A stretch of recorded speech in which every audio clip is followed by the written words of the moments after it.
Carlos Sagristani, cordobés, periodista, profesor en la universidad, gerente de noticias de Cadena 3.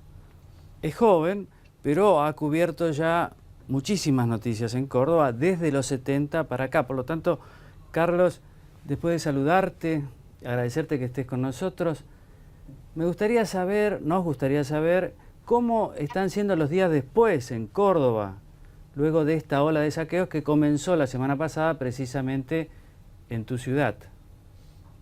¿Qué tal, Seferino? Bueno, la seguridad pública se ha recuperado, la ciudad está tranquila.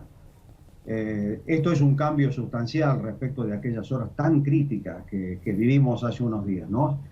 Pero la onda expansiva ha tomado por otros cauces, no se detiene. La onda expansiva está planteada ahora en torno al conflicto del resto de los gremios estatales, que por supuesto asumen lo logrado por los policías autoacuartelados como consecuencia de un acto de fuerza, que también esto sea el patrón, el piso por lo menos, para la discusión salarial que a toda costa pretenden adelantar. Así de sido fijada para febrero del año que viene por la conducción del gobierno provincial. Bueno, ya el gobierno aceptó negociar un bono navideño, cosa que está resolviéndose en estas horas, y trata de contener la presión como puede, ¿no? Pero esto abre muchos interrogantes, Seferino, porque el impacto sobre las finanzas provinciales puede ser devastador. Sí, imagino eso, Carlos. Antes de pensar el futuro, la pregunta que me gustaría hacerte está en relación a cómo quedó, primero, la situación del gobierno de Córdoba. Tengo entendido que muchos funcionarios fueron pasados a retiro, no sé cómo decir, el gobernador de la Sota les pidió la renuncia, incluso funcionarios de alto rango de la provincia. Y después, ¿cómo quedó la relación entre la ciudadanía y la policía de Córdoba? Porque supongo que ahí también hay una nueva confianza que generar, o no, o eso ya está superado. Bueno, no, vamos por partes. En primer lugar, indudablemente semejante acontecimiento como el que ocurrió sobre todo aquella trágica noche del 3 de diciembre provocó una crisis política y debieron saltar los fusibles del gobierno. El jefe de gabinete, que fue el máximo responsable político del equipo de ministros del gobernador José Manuel de la Sota, Oscar González, quizás con una cierta carga de chivo expiatorio también sobre sus espaldas, debió dejar ese cargo, recuperó la banca por la que había sido electo en la legislatura provincial y creo que se fue masticando bronca también al llano, porque en algún momento González seguramente lo va a decir de modo público. Él realizó múltiples advertencias al gobernador de la Sota sobre la magnitud que amenazaba tener este conflicto, que en cambio la también ya renunciada ministra de Seguridad Alejandra Monteoliva y la entonces cúpula policial dirigida por el comisario César Almada habían subestimado. Ellos creían que simplemente con un aumento en la remuneración de los adicionales, cosa que finalmente se produjo, esto se solucionaba.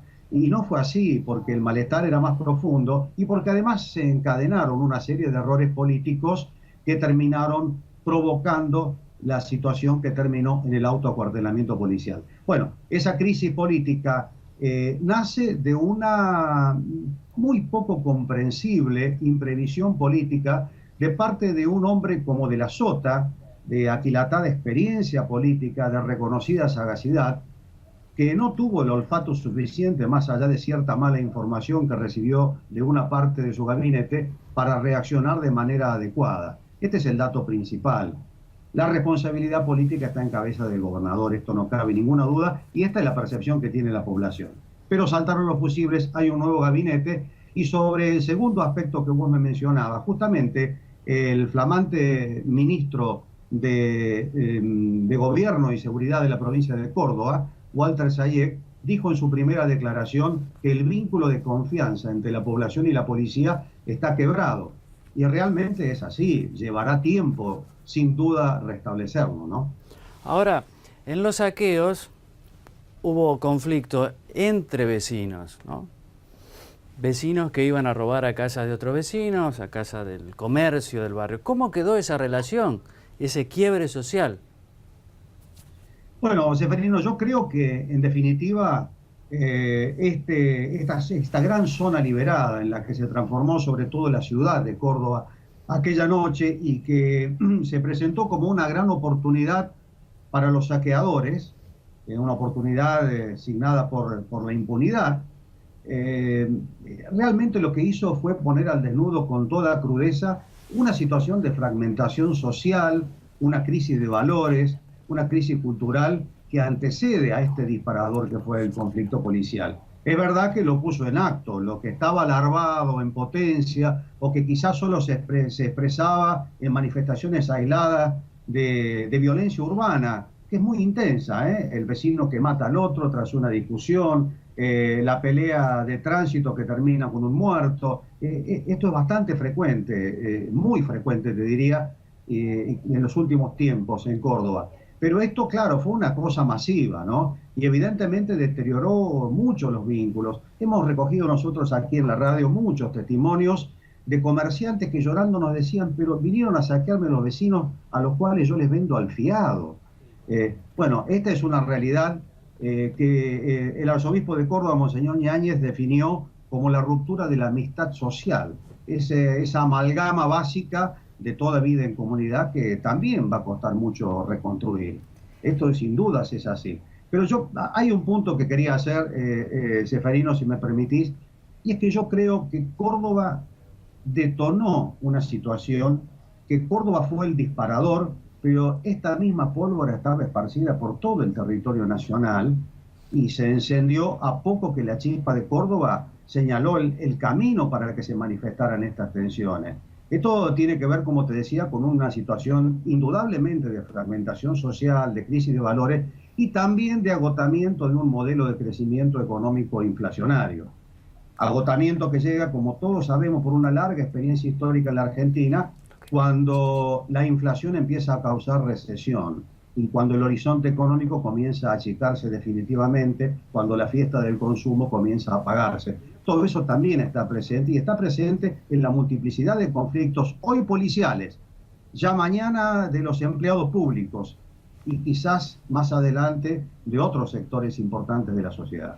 Carlos, una pequeña precisión, pero que tal vez no es tan pequeña.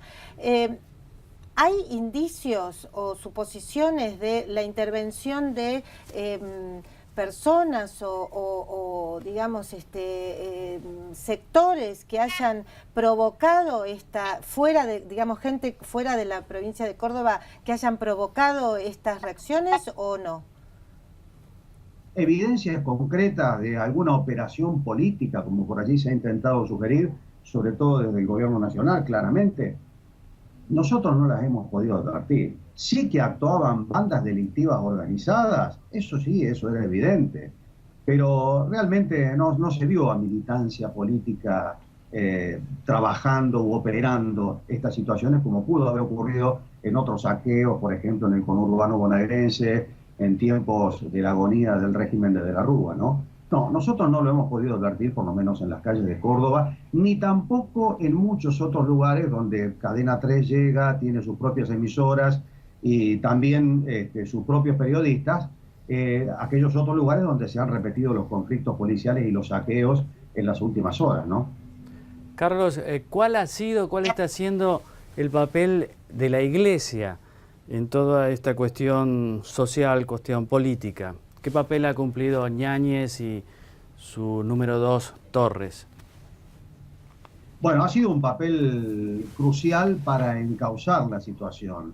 Y debo decir también, no solamente de la Iglesia Católica, sino de algo que en Córdoba está muy desarrollado, que es el diálogo interreligioso, expresado a través del Comipaz, y que donde también tuvo, como lo tuvo en los hechos en la negociación previa, una participación importante uno de los rabinos de la ciudad de Córdoba. Allí hubo una gestión mediadora, discreta, silenciosa, de la que participó también el capellán de la policía, operada toda esta acción por un arzobispo Ñáñez que estaba convaleciente y conducida en los hechos por Pedro Torres, el nuevo obispo auxiliar, y que es figura central de esta expresión del diálogo interreligioso en Córdoba. Su rol fue muy importante para que esta situación se frenara. Córdoba no hubiera tolerado otra noche más de saqueo sin que hubiera consecuencias gravísimas en vidas humanas. Torres, si no me equivoco, figura muy querida por el Papa Francisco, ¿verdad?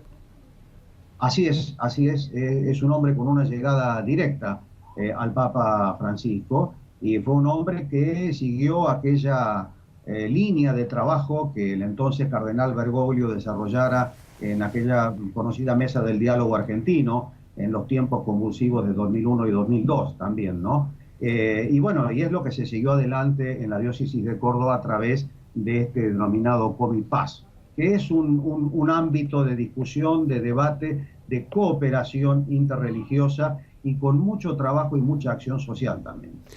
Carlos, felicitaciones por el trabajo de Cadena 3, acá la seguimos constantemente y te agradecemos mucho tu tiempo, haber estado con nosotros compartiendo tu visión de cómo están las cosas ahora en Córdoba.